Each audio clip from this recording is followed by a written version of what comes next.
The live-action adaptation of the video game franchise, Halo, is once again facing another drama behind the scenes with its second showrunner, Kane, parting ways from the project. This follows the departure of original showrunner Kyle Killen after the former's arrival back in 2019, as reported by The Hollywood Reporter. The production process of the show has struggled with retention and commitment issues since it was announced in 2014. Have you ever wanted to try and be your own personal barista but just thought that you couldn't do it?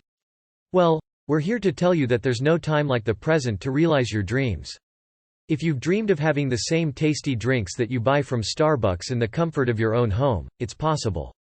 Originally planned as the first scripted original on the Xbox platform with episodes debuting first on Showtime, the ViacomCBS-owned premium cabler proceeded to become the show's lone home in 2018. Rise of the Planet of the Apes director Rupert Wyatt was set to be helm the series, but he left the project due to his conflicting schedules in 2018 and had Otto Bathurst taking over his directing duties. There were other considerations taking place behind the scenes, too. During the time Halo was first announced as a Showtime series, the premium cable network's parent company, CBS, has re-merged with Viacom. The merged company then began to focus on bulking up its streaming platform, which was then rebranded earlier this year as Paramount+. Hence, the TV series was moved from Showtime to Paramount+ earlier this year in February. Despite the numerous changes that Halo encountered, the series will remain on track for a 2022 premiere on the subscription streaming platform. The adaptation will weave deeply drawn personal stories with action, adventure and a richly imagined vision of the future. Riding on the influence of the popular video game, the series is definitely one to keep an eye out for, if it ever sees the light of day, that is. Drop a Facebook comment below. In fact, it's actually very easy. Jaime Shelbert of Nourished is the brains behind this copycat Starbucks Very Berry Hibiscus drink, which is just what the doctor ordered for a hot summer day. To be honest, it's also refreshing on a winter day as well, or really any time of year. The drink is incredibly refreshing and flavorful and is way cheaper to make at home, too. Shelbert shares that her favorite part about this recipe is the taste. It's so refreshing for summer, Shelbert raves. With the coffee bean powder, it makes for a great afternoon pick-me-up. It's sure to hit the spot. Gather the ingredients first. Let's take into account what you will need to get to make the drink. Luckily, one of the significant parts of the recipe is 2 cups of water, which you already have at home. Practically free ingredients? Heck yes. You'll also need a cup of sugar and a 1/2 cup of dried hibiscus flowers, which may be easier to find than you think. I purchased mine on Amazon but they could possibly found at a specialty grocer, Shelbert says. Side note. I could not find them at Whole Foods. To complete your list, add blackberries and white grape juice. In addition, you'll also need green coffee bean powder. That's all you need to get started, so let's dive right in. Make the simple syrup for starters. You want to mix up the base of the drink, which is just your traditional simple syrup. Don't worry, as a simple syrup is plenty easy to do and forms the base for a lot of delicious drinks, including some classic and vintage cocktails if that's your thing. To make your simple syrup, take out a saucepan and put it over medium-high heat. Add 1 cup of water.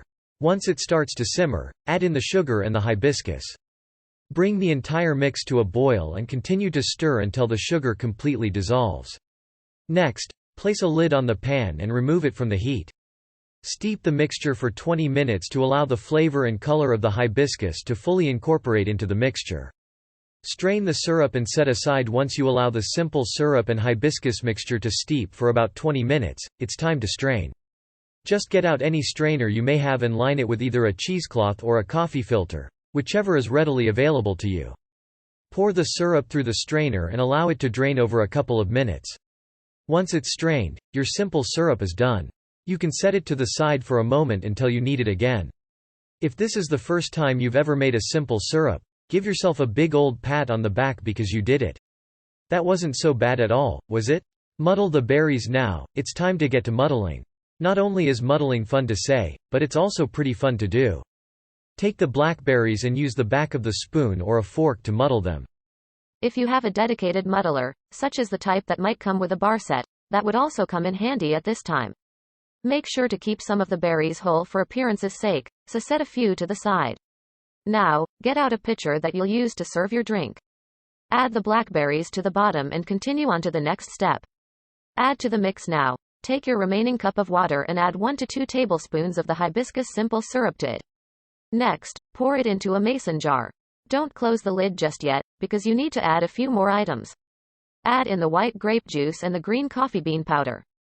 Place the lid on the top of the mason jar, making sure it's fully secured, and shake it until the green coffee bean powder dissolves. This won't take more than a couple of seconds, and it is also the source of a pretty good arm workout. Just make sure you've got a good grip on the mason jar before you start mixing. Complete the refresher now. It's time to add everything together. Simply pour the juice mix into the pitcher filled with muddled berries.